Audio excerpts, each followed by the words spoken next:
Hello दोस्तों, welcome back to my channel. मैं थोल्ला भाई पीकी में आपका स्वागत है। तो आज की इस वीडियो में हम दो अलंकारों को डिस्कस करेंगे जो कि कल के पेपर में पक्का आएंगे, चाहे आप हाई स्कूल में हो चाहे आप इंटर में हो। ये दो अलंकार तो आपको पढ़ लेने हैं, इसी में से कोई एक आपके पेपर में आ जाएगा। तो पहला अलंकार आपका श्लेष अलंकार।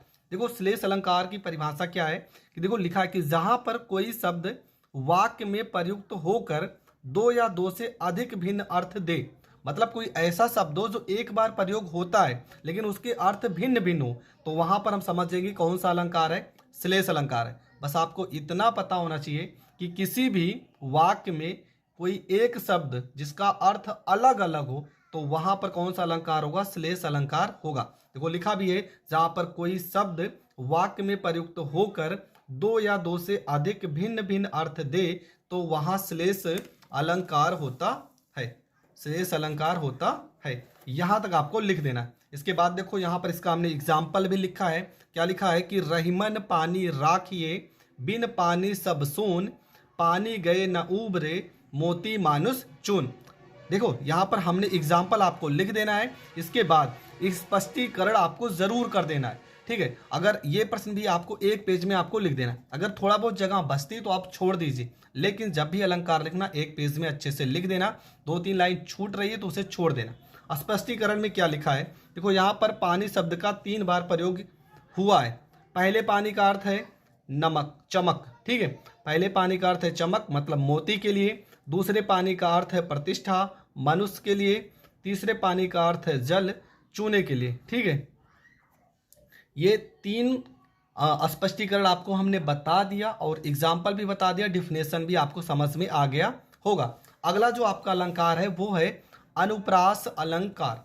अनुप्रास अलंकार के बारे में आपको क्या पता होना चाहिए। देखो क्या लिखा है कि जहां पर एक ही वर्ड की आवृत्ति बार बार हो, मतलब एक ही शब्द जो हो वो बार बार आए, एक ही वर्ड बार बार आए, वहां पर अनुप्रास अलंकार होता है। देखो यहाँ पर वर्ड की बात किया गया, शब्द की नहीं।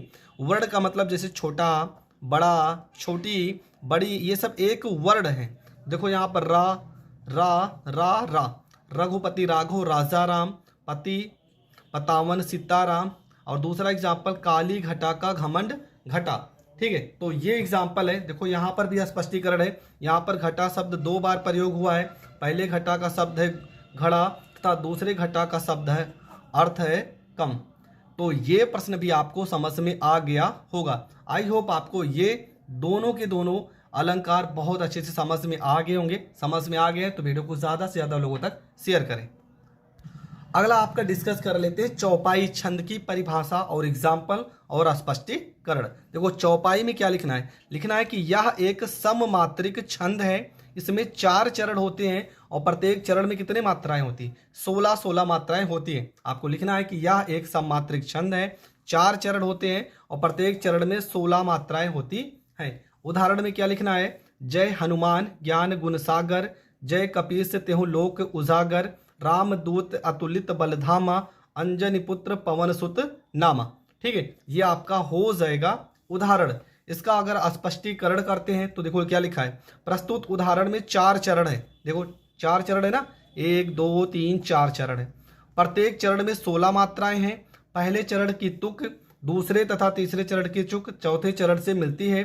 प्रत्येक चरण के अंत में याति होता है, अतः यह चौपाई छंद का उदाहरण है। यहां तक आपको स्पष्टीकरण में लिख देना है। हाँ, अगर आपको मात्रा लगाना नहीं पता तो मैं बता दे रहा हूं। तो देखो यहाँ पर एक वर्ड है, यहाँ पर एक मात्रा, यहाँ पर एक मात्रा हो जाएगा। इसके बाद यहाँ पे हा पे एक मात्रा हो जाएगा, ना पे एक। देखो माँ पे बड़ा का मात्रा है तो यहाँ 2, यहाँ 1, ज्ञा पे यहाँ पे 2, यहाँ 1, यहाँ 1, यहाँ 1, यहाँ 2 1 1। देखो यहाँ पर कितना है, 1 1 2 3 4 2 6 1 7 8 2 10 11 12 13 14 और 2 16। तो ये आपकी हो जाएगी 16 मात्राएं। जय में देखो यहाँ पर देखोगे 1 2, यहाँ 1, यहाँ पी पे देखो 2 का मात्रा, सा पे 1, यहाँ 1, यहाँ 1, लो पे 2, यहाँ 1, जा पे 2 1 1। ऐसे यहाँ पे रा पे 2, दा पे 1, ता पे 1, छोटा पे 1, ता पे 1, ता पे यहाँ पर 1 1 1, धा पे 2, मा पे 2, यहाँ पर 1, जा पे देखो ना का बुंदी 1 2 1 1 1 1 1, यहाँ पे 1, यहाँ पे 1, यहाँ 2, यहाँ 2। तो इस तरह से आपको मात्रा लगा देना है, आपका पूरा का पूरा प्रश्न हो जाएगा कंप्लीट। तो ये प्रश्न भी आप बहुत अच्छे से समझ गए होंगे।